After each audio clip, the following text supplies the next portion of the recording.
Okay, good evening, everyone. Let me first say a very hearty welcome to each and every one of you for joining. We're giving about another 2 minutes or so because Zoom has changed their settings up. So I literally have to be admitting everyone in the room while the meeting is going on. And because I don't want to be distracted, I think I'm just gonna give those who are joining or still joining an opportunity to come in, and then we will start at about 6:05. So give me until about 6:05 and then we will start. Thank you.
Okay. Say, Sean, Yes, Doc.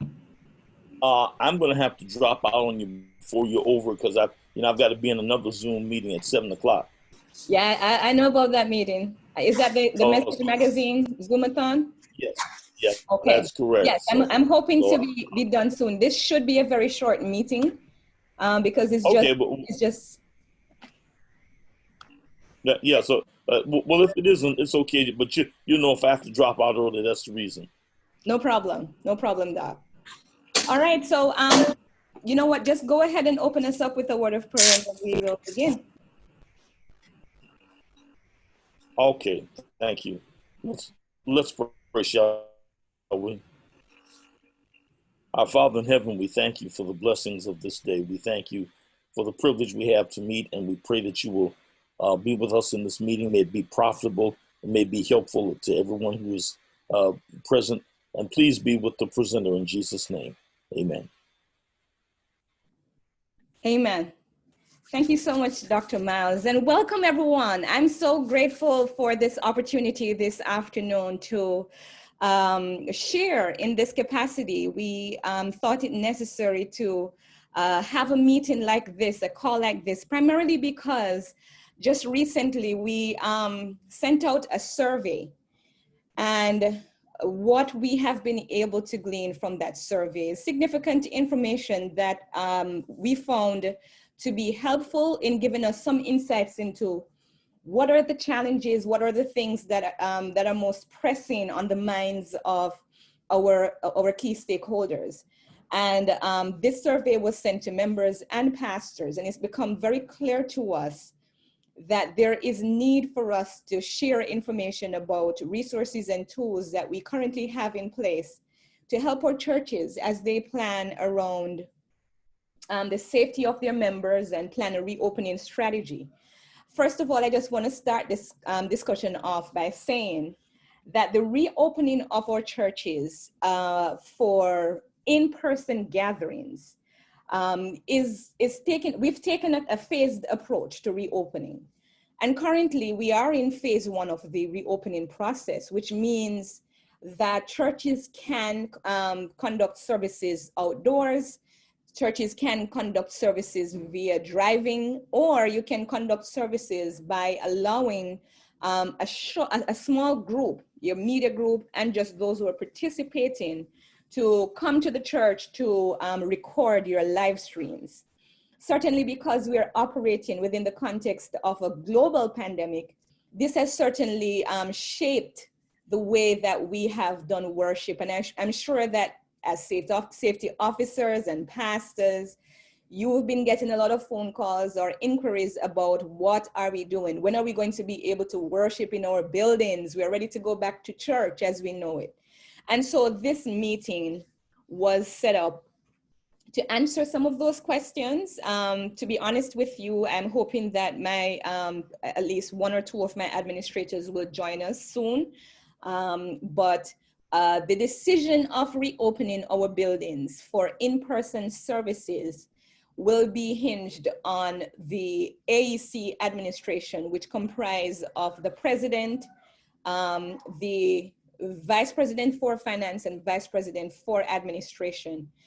Up to this point, they have not made a decision regarding reopening in terms of a date, but we are actively planning for when that happens.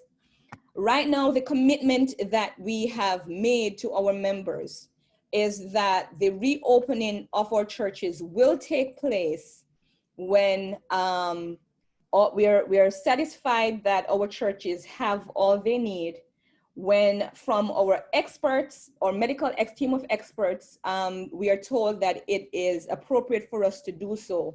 And also when there is a level of significant confidence among our membership that they're ready to go back into our buildings. All of those things have not been fully satisfied up to this point. And so the delay for our reopening hinges on some of those factors. And so this afternoon, I just wanted to share with you some brief updates and some things that I think that would be helpful. Among the items that we will be discussing this afternoon or this evening is the results from our survey that we conducted as it relates to reopening. I think some of you, especially your pastors, were aware of or are aware of what those results are.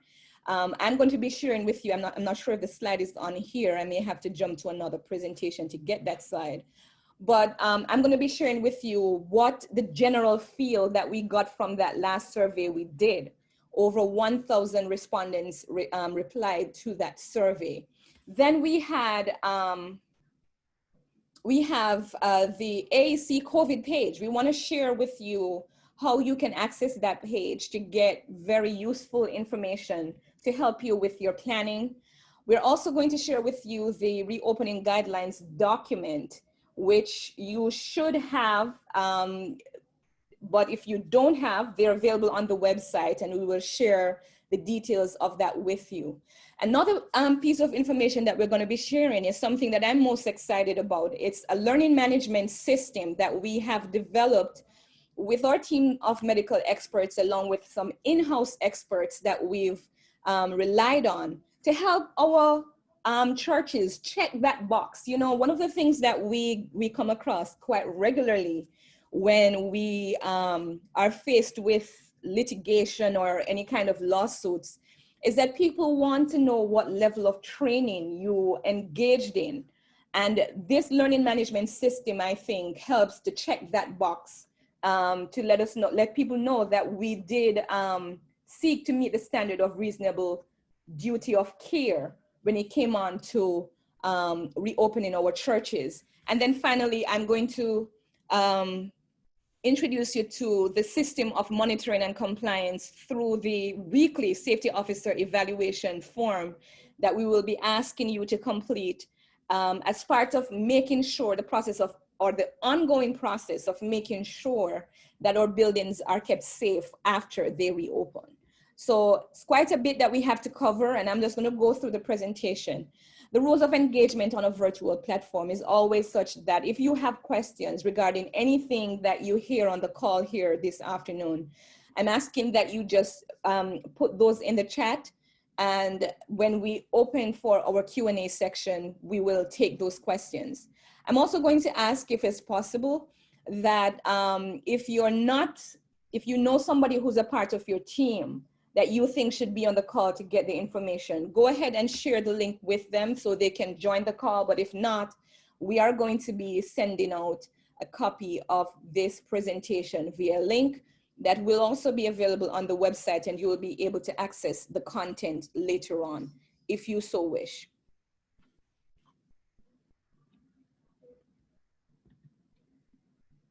One second.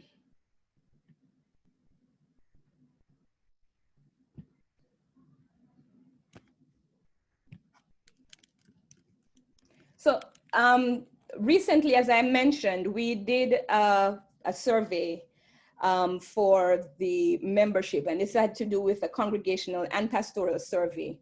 Part of the impetus behind that was to get some insights into what are our members thinking, what is it that they want as far as the quality of services that we're providing and so on.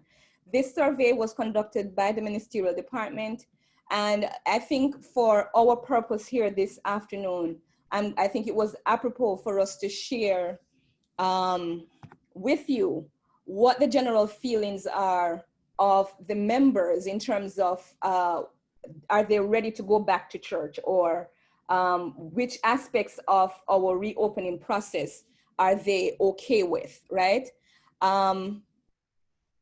Give me 1 second while I just pull up the slide here. So basically, as you know, we have a few protocols currently that are in place, and this has to do with even for our live stream services, we wanted to find out if they're okay with the fact that we are not allowing singing inside our buildings.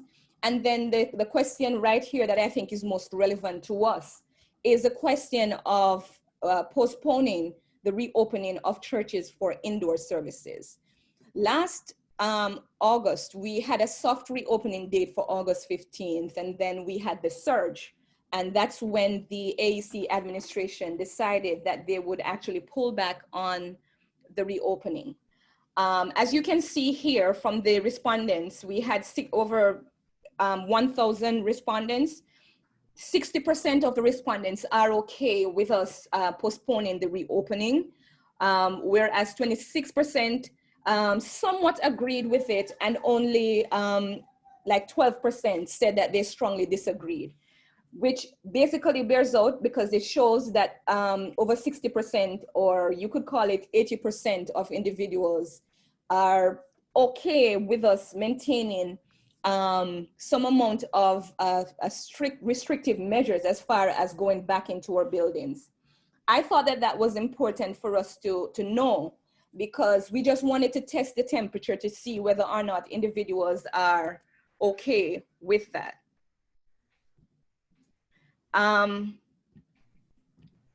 Were you able to see that slide, Dr. Miles? Yes. Okay, good. I just wanted to make sure, because I noticed that it just bumped me all the way off a while ago. So I'm sorry. I'm sorry. No. Let me knock you back up again. Okay, sorry. I'm not sure what happened here. Okay, so all right. I can see your screen just fine. Okay, good. Thank you. All right. So as you know, so data is very important to us in terms of the way that we're making decisions about reopening. And from that understanding, we are still treading very cautiously in our approach for reopening our buildings. As far as the pre-building preparations, we shared earlier in the process of reopening our churches that we wanted our churches to ensure that they procured the services of a professional cleaning service before they go back into the buildings. And that's because, you know, the building has been closed for so long. It's been sitting there, dust buildup, mold buildup, all different types of things are happening. But what we've gotten from the feedback overall is that that definitely does bring about some financial hardship for all the churches. And in an effort to listen and to show that we're listening to the concerns from our members, we've decided that we're going to offer an alternative along with the recommendation that you hire and retain a professional cleaning service. So for instance, if you cannot afford a cleaning service, we're also recommending that you can actually get a disinfecting fogger. I'll be sending out this presentation. The presentation has an active live link in there that has a fogger in there that you can purchase. We've gotten word that this is actually a very safe and effective equipment that you can use, and it's also cost efficient. So you may want to check that link out to see if that's something that works for your building. We believe that even if you are not looking to hire a professional cleaning service and you're going to use that, or even if you're going to hire a professional cleaning service, that it makes sense to also invest concurrently in one of these foggers, because on a weekly basis, they work very quickly in terms of applying the cleaning or disinfectant to a larger surface area. So you may want to look at this, whether or not you're going to do a professional cleaning service, and we strongly recommend that.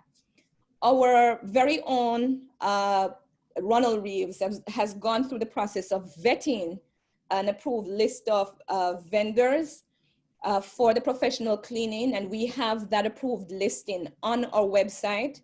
It's on the COVID page. Strongly recommend that you check that out, that list out. But if you don't necessarily want to access the page, it's also a live link in this PowerPoint, which you will be receiving at the end of this session.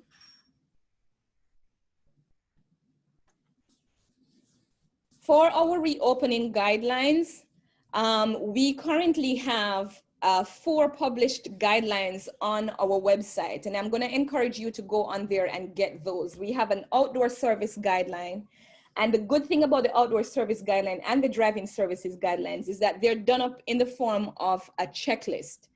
And all you need to do is to check the boxes of the items that you already have in place, have your pastor sign off on the document, submit that to us, and then it will go through the process for approval. Now, we recommend that you give us between 2 to 3 days if you're looking to have these services, because you know it's getting a little cooler now. And if this is something that you're looking into, we recommend that you give us around a week or so for as far as turnaround time for the approval of these events. There are some churches that are doing baptismal services. In most cases, we ask that the indoor services guidelines, which is also on the conference website. As a matter of fact, let me go ahead and pull up the conference website right now so you'll be able to see what's available on there for you. Give me 1 second while I do this.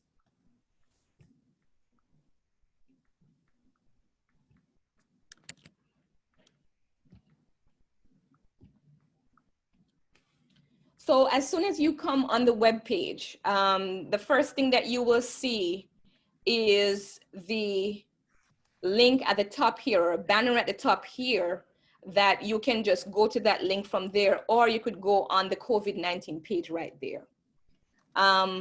Once you scroll down, there are a list of documents and resources. This link here is where you will find, under this link here is where you'll find all the guidelines that you'll need to complete. I strongly recommend that you go in and you take the time and review all of them. The drive-in services and outdoor services checklist, they look quite similar, but they're not the same. If you're doing live stream at your church, there are guidelines there for that specifically. And there are also guidelines for conducting virtual meetings and so on. If you're looking to do,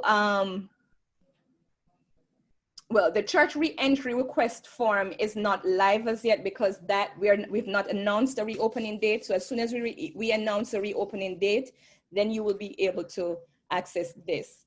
Another important piece of information that you want to be aware of is this document here. If none of you on here are familiar with this document, I'm asking you that you go ahead and download this presentation document, because it's actually the guidelines that you should be working from as you plan to re-enter your churches. All the information that you need about how to effectively plan your reopening is included in this document.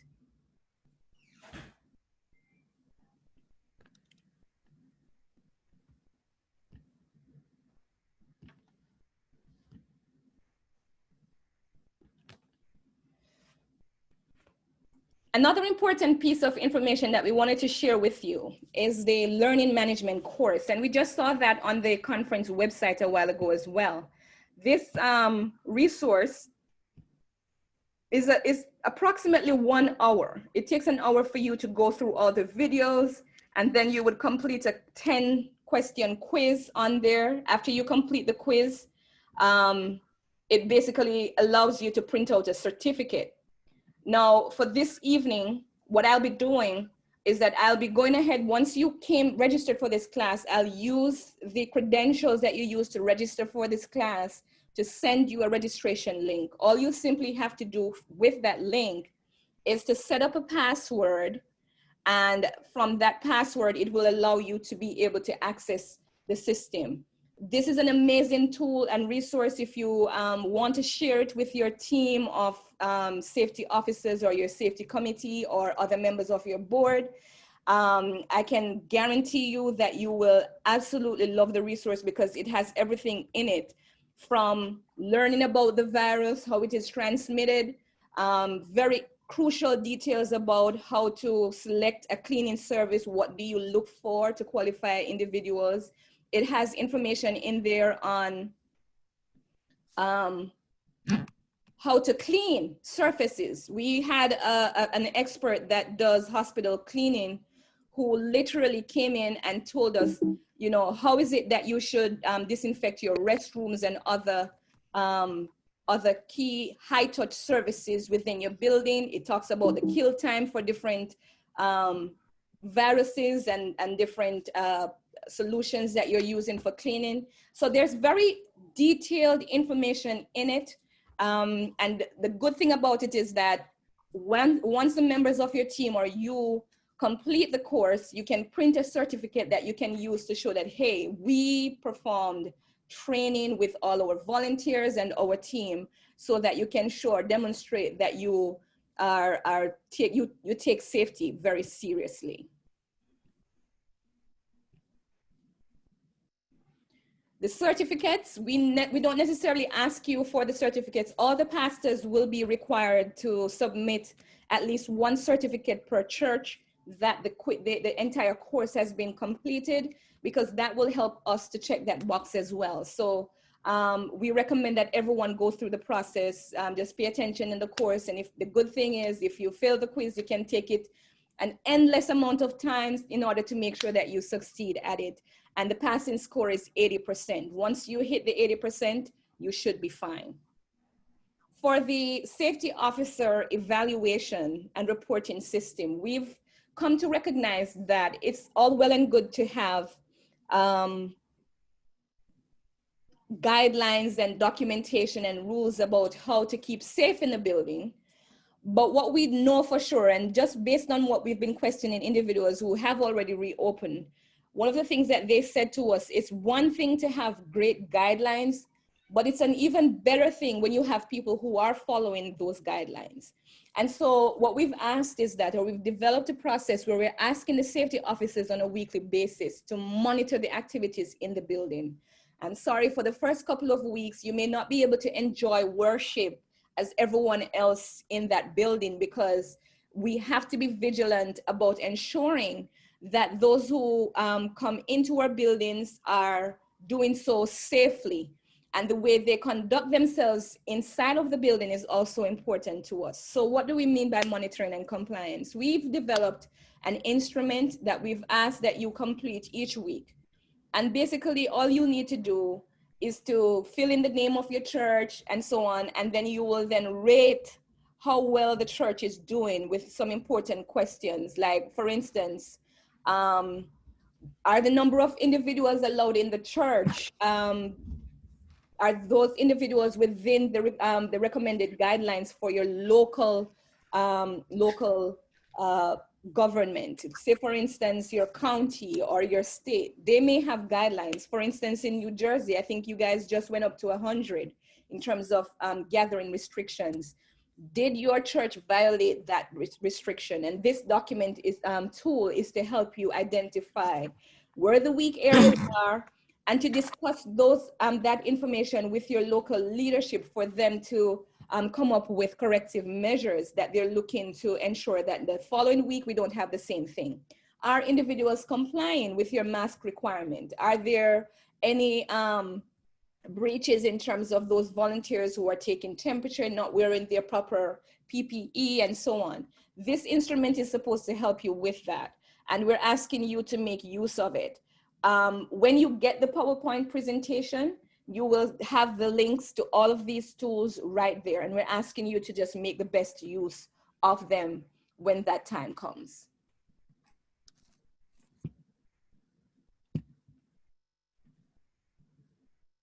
Another important aspect of the monitoring and compliance element is reporting.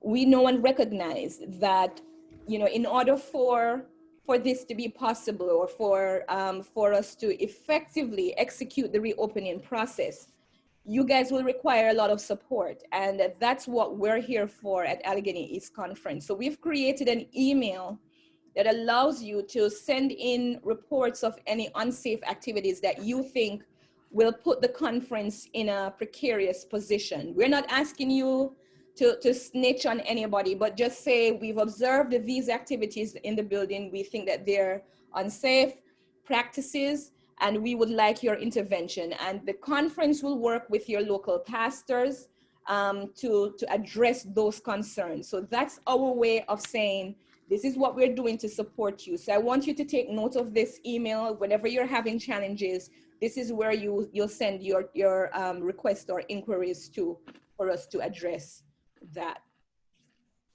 And finally, I just wanted to touch on a very important aspect of the reopening strategy. We've decided to go with a coordinated supply chain. It's been tedious, it's been very hard.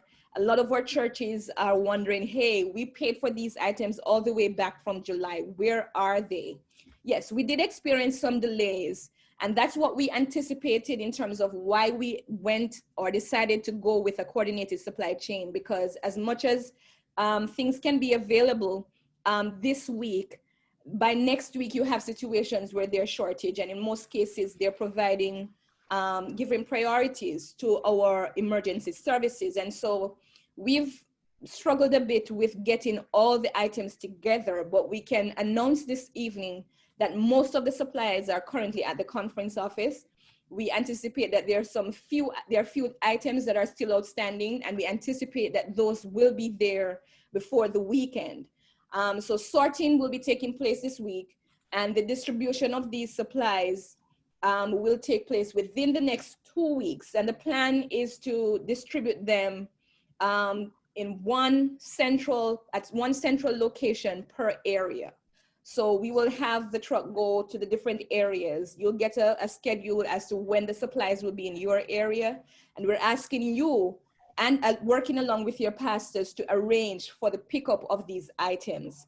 And this is why we just brought you in, because we wanted to make sure that you are in the communication loop. Within the coming weeks, we will need you to be in touch. Every single church will receive supplies. As we indicated, we have, as a conference, we've been giving out a thermometer for each church.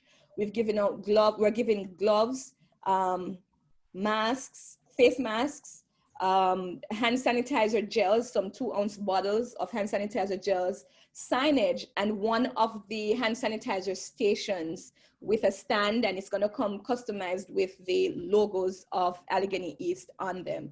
So we're looking forward to that happening within the next 2 weeks. And we're asking that you, along with your pastors, coordinate and collaborate to pick up these supplies from the central location which will be announced at a later date. As I said, the primary reason that we had this discussion is to sort of get you on board, to have that conversation, so that within the coming days, you are planning on how you're going to get those supplies picked up from the location that we would have appointed. At this time, I'm going to be taking your questions. I'm going to go with the ones in the chat first, and then if you have any questions that you want to ask openly, we'll take that as well. Okay, this person is asking, am I sharing my screen? Just a quick question. Were you able to see my screen? Angela, I can see. Were you able to see my screen as I was presenting? Okay. Yes, yeah. Yes, once you got all situated and came back. Oh, okay, okay. So I guess you probably missed then the slide that I shared with the survey result from number of people who wanted. You wanted to see that slide? No, ma'am.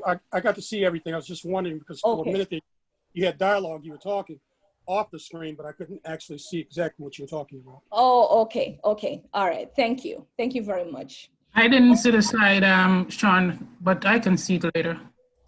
Okay, so you're asking about the age difference among those who wanted to return to church and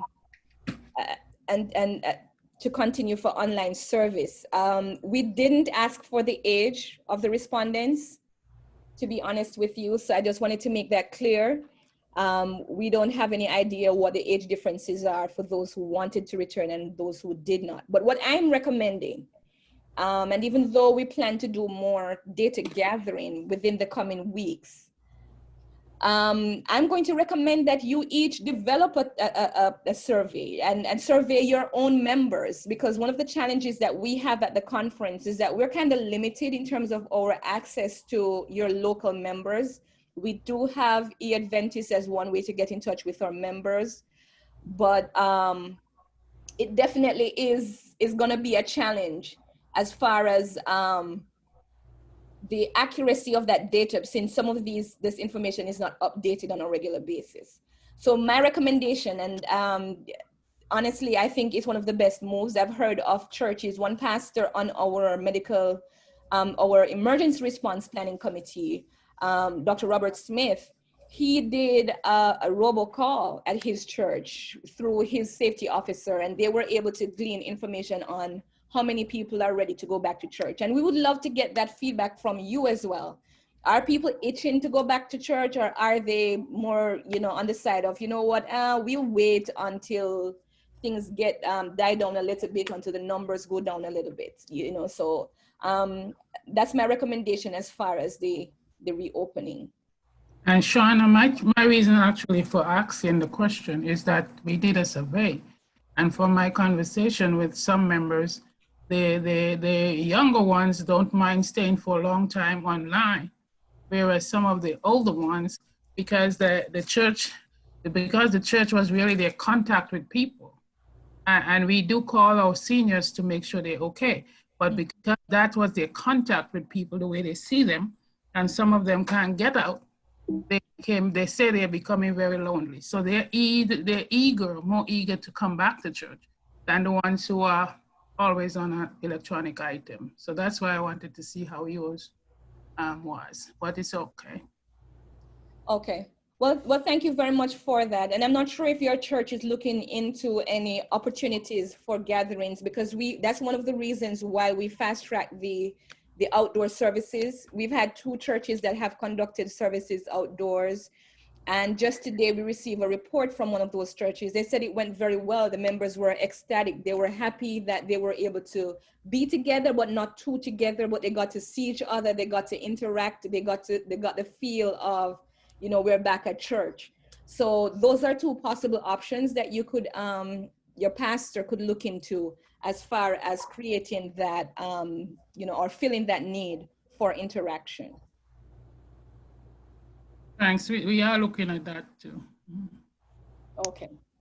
All right, so I see that you're asking a question about whether the supplies will be pre-packed and labeled per church. Mr. Martin is here. He is the person who's spearheading the supply chain aspect of the strategy. So Mr. Martin, can you just share some of that with the team here? Yes, when we come to each area, each church will have their items bundled together just for that particular church. So you won't have to search, you won't have to look. They'll have the church's name on it and be ready to go. Okay. Thank you. Is there any information about singing at drive-in and outdoor services? Well, the singing protocol was for indoor services. But what we're asking is that if you're singing outdoors, that you sing in face masks. So that's a requirement, because outdoors, the ventilation is everything.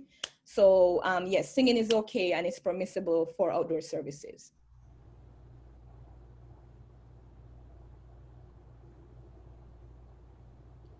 All right, let's see this other question. Okay, so there's a question here, it's in the private chat, but I just wanted to give the answer for everyone. If you are in a larger church, and I know that we give out the face mask proportionate to your membership, that will be the only item that we will give in proportion to your membership. Everything else is pretty much that number. It's one of each. So it's a box of glove. We are providing you with a box of the 2-ounce hand sanitizer, one. So it's one of each of those equipment. So the only thing that we're giving proportionate to the membership is actually the face masks. Okay, so somebody else is asking about another survey. We are working on a very short survey, a 3-question survey currently. We will be sending that out to all the numbers that we have on eAdventist, and we will wait to see what the response will be like. That one will be via text message. You'll just click on the link after you got the text, and then it will take you to the survey.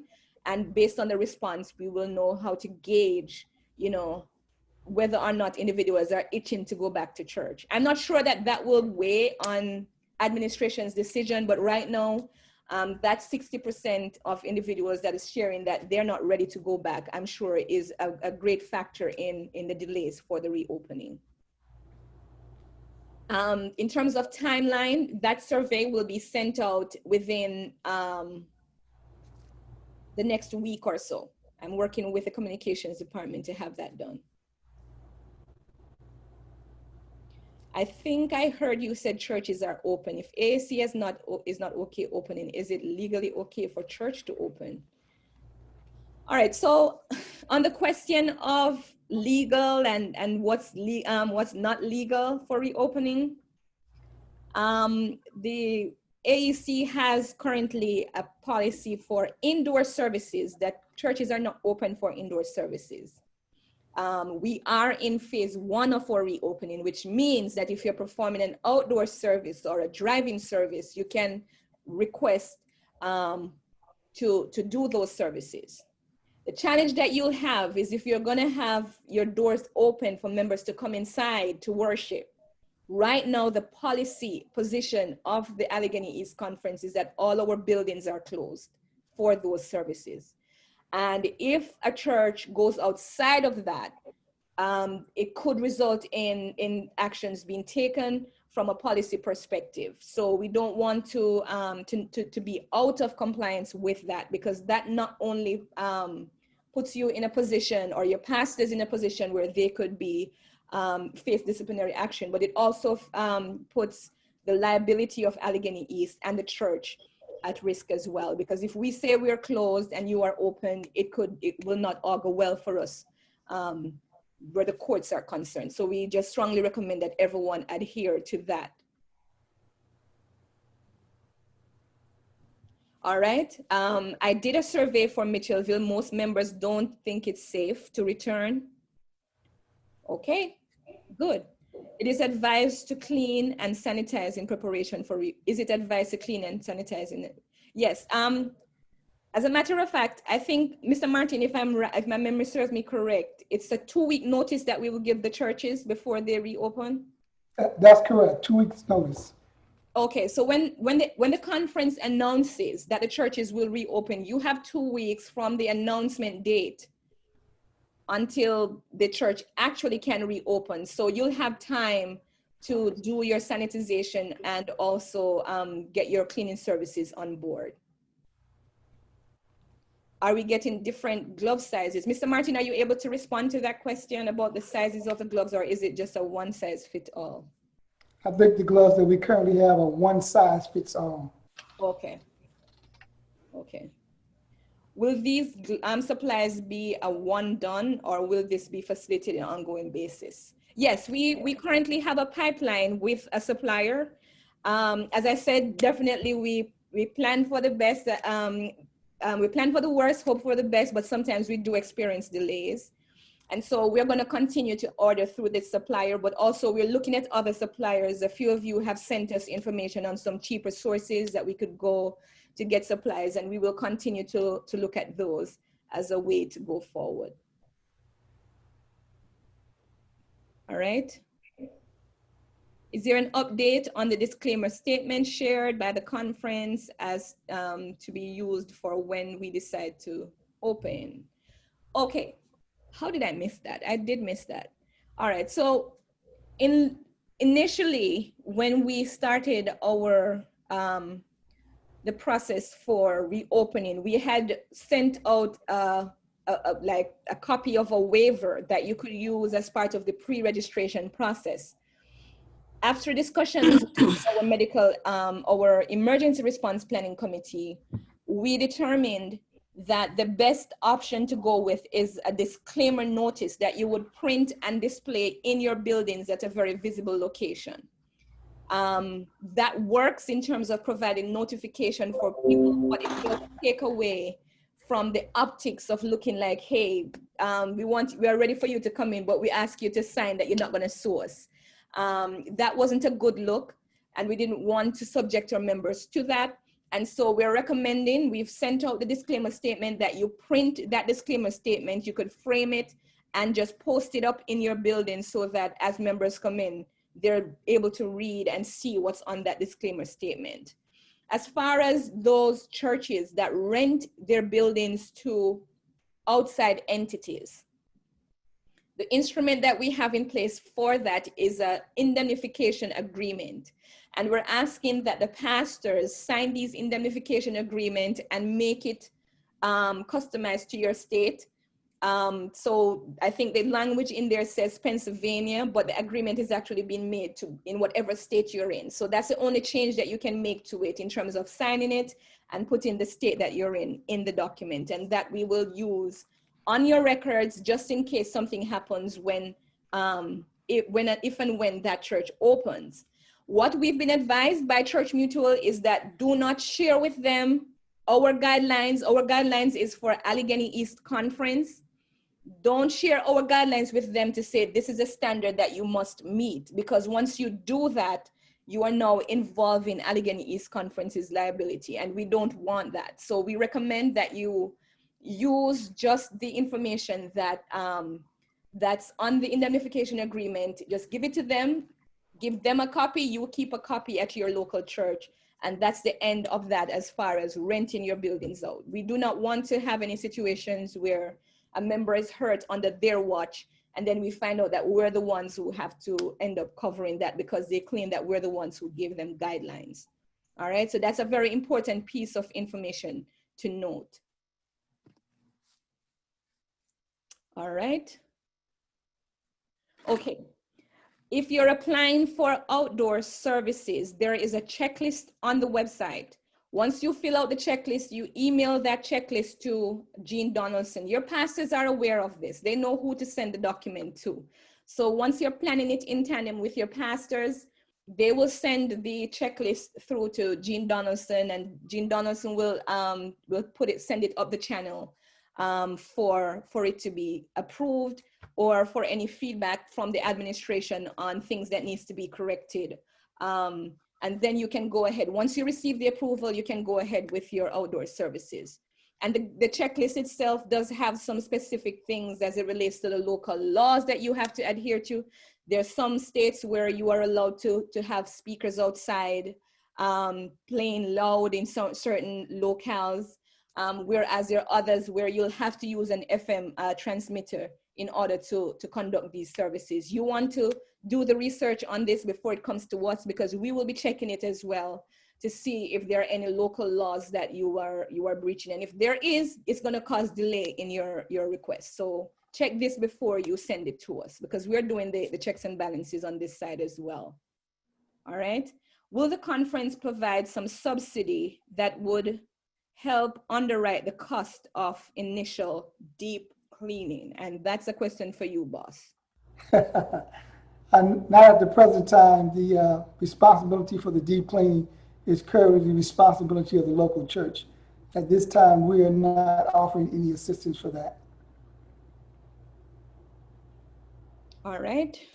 And as I said, you know, the option, we listened, we heard the option, we heard your concerns as it relates to the hardship that the deep cleaning presents.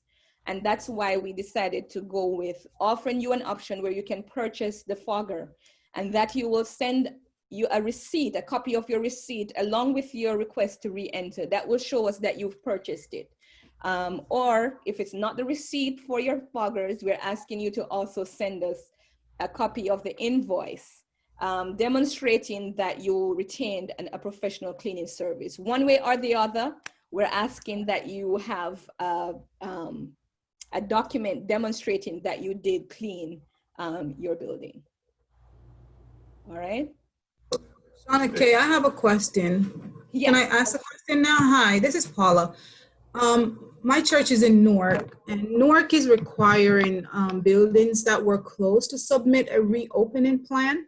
Have you come across where a church that's in a particular city was required to submit a reopening plan before they were permitted to reopen? That's actually news for me. So because what happens is that we operate in so many localities, I'm not able to keep up with everything until a request comes in.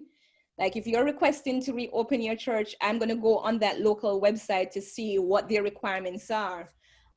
So I'm not familiar with that, but I definitely appreciate your sharing that information with me so we could look at it. But are they saying that you have to submit this to the city? Yes, but I don't know if it applies to the churches because I work in the school system. And so we had to submit a reopening plan. Actually, an inspector from the city came out and inspected the building, and he gave us a clearance that has to be posted at the entrance of the building. So you're entering a low COVID zone or something that's been approved by the city. So I'm not sure if it applies to the churches as well. This is Henry Davis. Yes. Do you hear me? Yes, Doc. Yeah, I've checked into that thus far, and thus far they're not really requesting churches. Okay. As long as we can show proof of protocol being followed from our administration. Okay. Okay. And maybe Dr. Smith might want to comment on that. Thanks, Pastor. Is he here? Okay. Is Dr. Smith here? Yes. There, yes. Yes. There is a difference. The Office of Children and last week even the fire department will come by if you have a daycare or a school. So there's a difference between the opening of schools and opening of churches. Churches are pretty much the local law, 25% of your membership or whatever the fire department says your capacity is, if it's a school, it's totally different. It's a whole different rule with schools. Yeah. Okay, so you were talking about the school, Paula. Yeah. Yes, yeah, and I was just talking about business in general. I just use the school as an example, but I know other businesses as well, they had to submit their reopening plan. Okay. Okay, well, thank you so much for sharing. And Dr. Smith, I'm happy that you are here to share about that fogger that you purchased, because we're recommending that to the safety officers as well. Yeah, you go on Amazon and they got a plethora of foggers, and depends on if you want it to hold a gallon or 8 gallons, depends on what size your church, your capacity. We have a gym, a school, and a church, so we had to get the Mac. But right now they got a half price sale. The foggers that were going for $800-900, they're going for $300 now. So you may want to order them because it takes about a week to get them.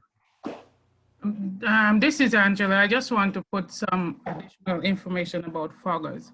Foggers don't stand alone. You still have to do your cleaning of your knobs and so on with the fogger. Yes. So keep that in mind, because I researched them. I mean, we use them in hospitals, and I have researched pretty much all of them. They are very useful because they can get into cracks and crevices where your hand cannot get into, but they must be in conjunction with your custodian or whoever it is doing it cleaning. And I'm happy you pointed that out, because if once you go through the content of the learning management system, you will get that information on how to clean your buildings properly in preparation for people to come in. So thank you so much for raising that point. And most of them come with recommended gallons of material that you have to buy to go with that certain fogger. So right. It's not just the machine, but you got to buy the disinfectant as well. Mm-hmm. If you will allow me, Shauna, I did look at some of the recommended companies, because in our reopening plan, one of the things we are hoping is that one of these companies will do a training of our local custodian, because you cannot forever pay the price of having deep clean. So most of the first three, I don't know if I looked at the first three that you sent out. They don't have that service. So what I would suggest is that if you can, to get somebody, of course, I am trained to do that, so I can train my custodian. If you can get somebody to go and give them that kind of understanding of cleaning, that would be great, so that you would not forever in between services expect to have a deep clean, but you still have to clean in between services so that they can learn how to do that properly. That's what I would suggest to everyone on the call. Thank you. And you also got to be careful that you don't cross-contaminate. The same rags you use to clean the bathroom, you would not take.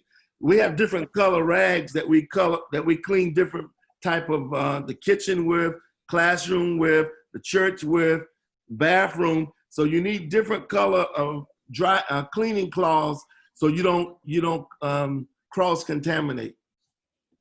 Thank you, Doc. I appreciate that. And also, if you have cleaning bags in your vac or your sweepers, you need to change them after you do every type of vacuuming, so that you don't put the germs back into the carpet. So you're gonna have to spend a little money to be up to par on cleaning. Thank you, Doc. And I just wanted to point out to our team here that we have some resource among us. And Angela, I'm definitely going to be calling on you to help us with that training that you're talking about. That definitely will be a helpful aspect of training the safety officers that we have here, so that even they can do the training as well at their local churches. So that's something that you and I can connect on outside of this meeting, so we can make that possible. Thank you. All right, I see a question in the chat here that says, do the renters have to sign the indemnity agreement or only the pastor?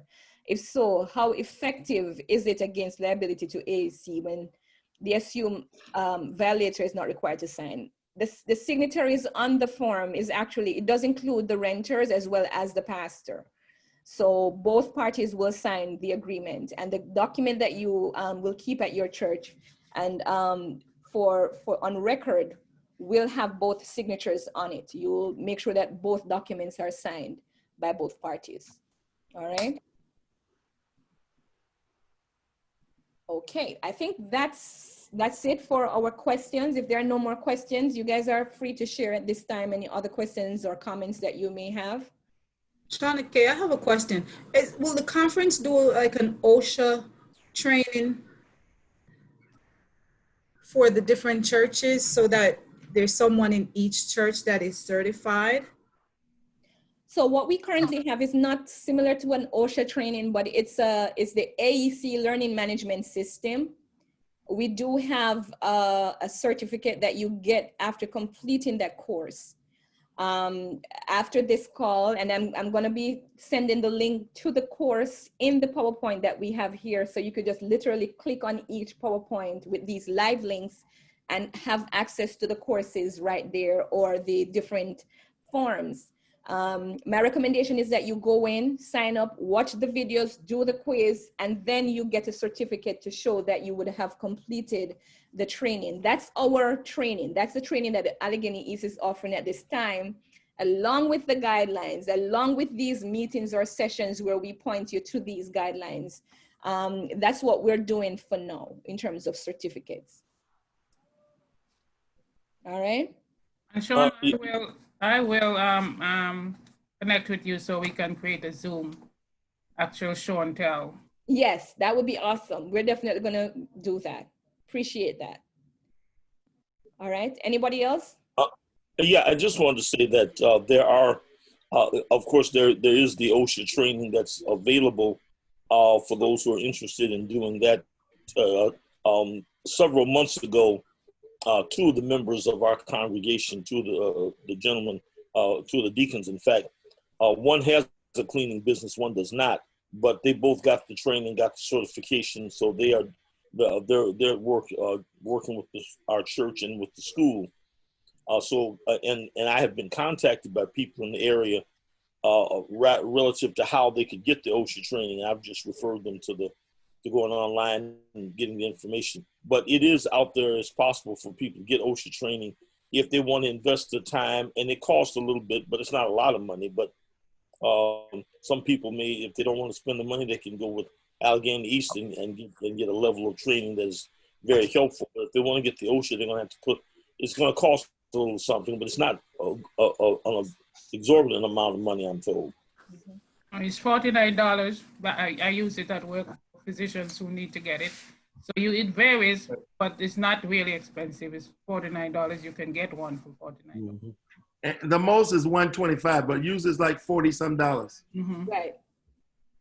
And also, may I ask a question? I'm sorry. There's also a, just before I forget, there's also a training through Johns Hopkins as well, which I find to be very, very informative and helpful for contact tracing. That basically gives you details on the virus itself and how long, and the risk factors associated with how long it takes to spread within a community and the steps that you should take to do contact tracing, because that's also something that will be coming under the purview of safety officers as well as the pastors at your local church. If there's an outbreak, you will lend your support with the pastors in helping them to get through that part of the process.